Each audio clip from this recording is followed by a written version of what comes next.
Good morning everyone, তোমরা সবাই কেমন আছো? একটা নতুন ব্লগ নিয়ে চলে এসেছি। এটা হচ্ছে স্যাটারডের ব্লগ।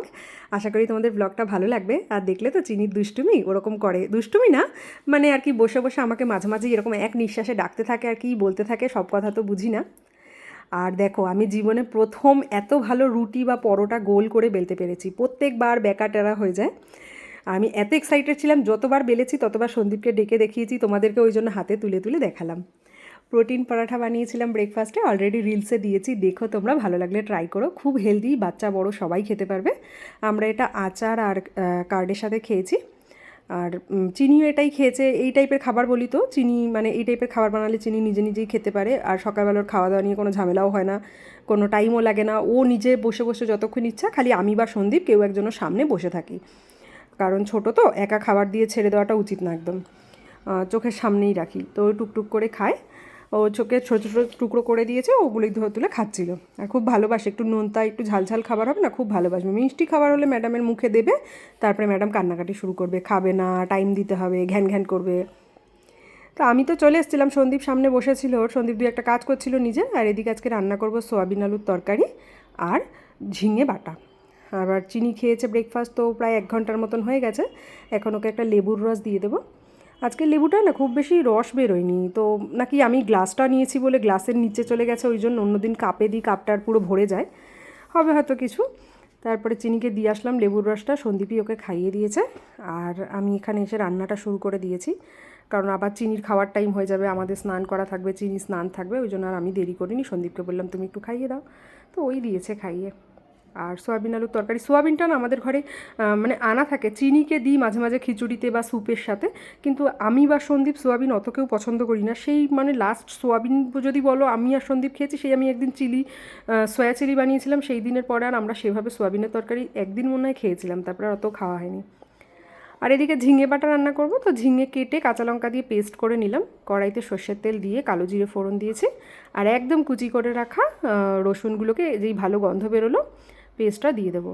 তখন নুন অ্যাড করি না, নুনটা পরে অ্যাড করি, কারণ ঝিঙের জল অনেক টেনে যায়, তো তাই। এবার কড়াই থেকে যেই ছেড়ে আসছে মানে অলরেডি হয়ে গেছে, তো তখন পরিমাণ মতো নুন হলুদ দিয়ে নাড়িয়ে চাড়িয়ে নামিয়ে নিই। গরম ভাতে খুব ভাল লাগে এটা দিয়ে, তো সন্দীপ এটা হলে অন্য কিছু খেতেও চায় না সেরকম একটা, তো ওটাই করে রাখলাম। চিনিরও খাবার নিয়ে নিয়েছি, চিনিকে সোয়াবিন দিয়ে ডিম দিয়েছি বলে, আর ওই সোয়াবিনের থেকে কয়েকটা আলু তুলে ওকে দিয়েছি। ম্যাডামের খাওয়া দাওয়া সব হয়ে গেছে, স্নান হয়ে গেছে। আর আজকাল দেখো ড্রেসিং টেবিলও খুলতে পারে, আমার সিরাম তারপরে তোমার টোনার এসব বের করে নিয়ে ওখানে খেলছিল। আবার যেই দেখেছে আমি তাকিয়ে আছি, আমার দিকে তাকিয়ে আছে। আমি সন্দীপ খাওয়া দাওয়া করলাম, স্নান করে আমি স্নান করেছি, সন্দীপ স্নান করলো, পুজো টুজো দিল, তো যা যা আর কি নর্মালি ডেইলির যা কাজ থাকে এইসবের পরে আমি এখন একটু সময় পেয়েছি, তো একটু কফি খাবো।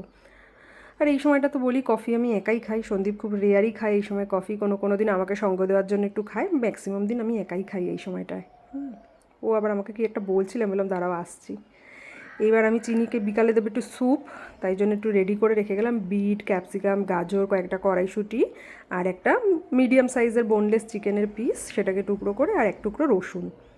তো ওটা কুকারে হুইসেল দিয়ে যাব, যখন চিনি খাবে তার আগে বানিয়ে দেবো। টমেটোও দিয়েছিলাম। এটা না বাচ্চাদের খুব উপকারী। চিনিকে তো দেখেছোই, চিনি সব জিনিস কিন্তু চাবিয়ে খেতে পারে, আর এখন থেকে না, চিনি অনেক আগে থেকে, মোটামুটি ও দাঁত ওঠার পর থেকেও নিজের থেকে চেষ্টা করে করে চাবিয়ে চাবিয়ে খেয়েছে, আর আমরা সামনে বসে ওকে খাবার দিতাম, ও শিখে গেছে। বাট এই স্যুপটা দিলে না ওকে একটু ক্রিমি টেক্সচারের জন্য আমি ওকে একটু পেস্ট করে দিই। তো হয়ে যাওয়ার পর ওটাকে একটু মিক্সিতে ঘুরিয়ে নিয়েছি, তারপরে একটুখানি বাটার দিয়ে, অনেক সময় রসুনটাই বাটারের উপরে ফোড়ন দিয়ে দিই, অনেক সময় তো একসাথে পেস্ট করে দিয়ে দিই। তো এই একটুখানি চিলি ফ্লেক্স না, অরিগানো দিয়েছি, ভালো গন্ধ হবে, আর একটুখানি ব্ল্যাক পেপার দিলাম। নুন তো বয়েল করার সময় দিয়েছিলাম বলে আর আলাদা করে দিইনি, আর একটা চিজের কিউব পুরো গ্রেট করে দিয়ে দিয়েছি। গ্যাসটা বন্ধ করে দেবো, মেল্ট হলে ওকে খাইয়ে দেবো। এটা খেলে না অনেকক্ষণ পেট ভরে থাকবে, আর এটা খুব টেস্টিও হয়। আর যখন দেখবে বাচ্চারা অন্য কিছু খেতে চাইছে না, এই ধরনের স্যুপগুলো খাওয়ালে না খুব হেলদিও হয়। তো ওই জন্য এই এই পার্টিকুলার খাবারটা যখন আমি দিই, আর একটা দিই ম্যাশ পটেটো, ওইটা দিলে এরকম একটুখানি মিক্সিতে ঘুরিয়ে দিই, আদারওয়াইজ ও সব খাবার গোটা গোটা খায়। তো খাওয়া দাওয়া হয়ে গেছে, সন্ধ্যাও হয়ে গেছে। আমি একাই বেরোচ্ছিলাম চিকেন আনতে, তো সন্দীপ বললো চলো তিনজনেই হাঁটতে হাঁটতে যাই, চিনিরও বেরোনো হয়ে যাবে। তো এই চিনিকে বাড়ির জামাই পরা ছিল, খালি জুতোটা পরিয়ে আর মাথায় একটা ক্লিপ লাগিয়ে চলে এসেছি। সামনেই চিকেনের দোকান। ও নিচে নামবে এসব ধরবে বলে আমি বকা দিয়েছি, কাঁদছিল, পাপার কোলে উঠে গেছে। মুখটা দেখো, দুষ্টু বুড়ি, আর খুব অভিমান হয় আমি যদি বকা দিই। ওদিকে চিকেন কাটছে, আর সন্দীপ আজকে বারবার চিকেনের কাটার সময় বলেছে মিডিয়াম পিস বারবার বলে গেছে। তো চিকেন নেওয়ার পরে দুধ আর একটুখানি টক এই কফির পাউচ নেওয়ার ছিল, তো এই দোকানটায় এসেছিলাম। দুধ নেওয়া হয়ে গেছে, কফির পাউচ নেওয়াও হয়ে গেছে, আমাদের টাকাও দেওয়া হয়ে গেছে, কিন্তু আমার মেয়ে বাড়ি যাবে না এখন, এই ফ্রিজের সামনে দাঁড়িয়ে তবলা বাজাচ্ছে। তো সন্দীপ না ওকে নিয়ে এসে লিফটে করে উঠছিল, আর আমি সিঁড়ি দিয়ে, ও কী করেছে লিফটের থেকে বেরিয়ে চলে এসছে। আমি বললাম যা পাপার কাছে। তো এসে জামাকাপড় ছেড়ে আর দেরি না করে চিনির হাত দুটো একটু মুছিয়ে দিয়েছি, আর আমি আগে চিকেনটা ধুয়ে রাখলাম। তো চিকেনের পিসগুলো ঠিকঠাকই কেটেছিল। এই যে কফি, দুধ আর একটা চিপসের প্যাকেট এনেছি, চিপস না এটা ঠিক ওই কী একটা ভাজা যেন এটা, আর পাউরুটি। তো এখন আমি আর সন্দীপ খাবো একটু কফি আর ওই চিপসটা দিয়ে। এবার চিনি যেহেতু বিকালবেলায় স্যুপ খেয়েছিল না, ওটা যথেষ্ট ভারী, 6টার সময় খেয়েছে, তো ওর আর 9টা সাড়ে 9টায় ভাত খেলেই হয়ে যেত। বাট আমরা যেহেতু এখন চিপস খাবো কফি খাবো, ও না ওটা চাইবে। এবার চিপস টিপস মাঝে মধ্যে এক আধ টুকরো খাই, ঠিক আছে, ডেলি তো খাওয়া ভালো না। তো ওর জন্য একটুখানি মাখানা ড্রাই রোস্ট করলাম, যে ওর হেলদি স্ন্যাক্স হয়ে যাবে, বসে বসে খাক আর আমরাও চা কফি খেয়ে নিই, কফি খেয়ে নিই। এদিকে ও রাত্রিরে যা খাবে সব গুছিয়ে রাখলাম, খেজুরটাও জলে ভিজিয়ে রাখলাম। সন্দীপ বসে কাজ করছিল বলে ওকে ওর কফিটা দিয়ে এসে আমারটা আমি এখানেই রেখে গেছিলাম। তো রাত্রে চালটাও ধুয়ে রাখলাম। আর সকালে সময় হয়নি, তো বেডশিট ওগুলো চেঞ্জ করতে পারিনি, তো এখন সব টেবিল কভার, ফ্রিজের উপরের কভার, বেডশিট, ঘরের পর্দা সব চেঞ্জ করেছি। বেডরুমের পর্দাটা, এখানে ওই যে বসার যে টিভি ক্যাবিনেটের জায়গাটা, ওখানে কুশন কভার, ওই সমস্ত কিছু চেঞ্জ করেছি। খালি এখানে পর্দাটা আর দুটো দরজার পর্দা চেঞ্জ করিনি, কেন বলো তো, অলরেডি না ওই লন্ড্রি যে ব্যাগটা আছে ওটা পুরো উপচে পড়ছে, তাই ভাবলাম এই দুটো পর্দা আর ওই পর্দাটা যেহেতু নতুন পর্দা কেনা হয়ে গেছে, তো ওটা সামনের সপ্তাহে খুলবো, খুলে এই দুটো ধুয়ে নতুনগুলো লাগিয়ে দেবো।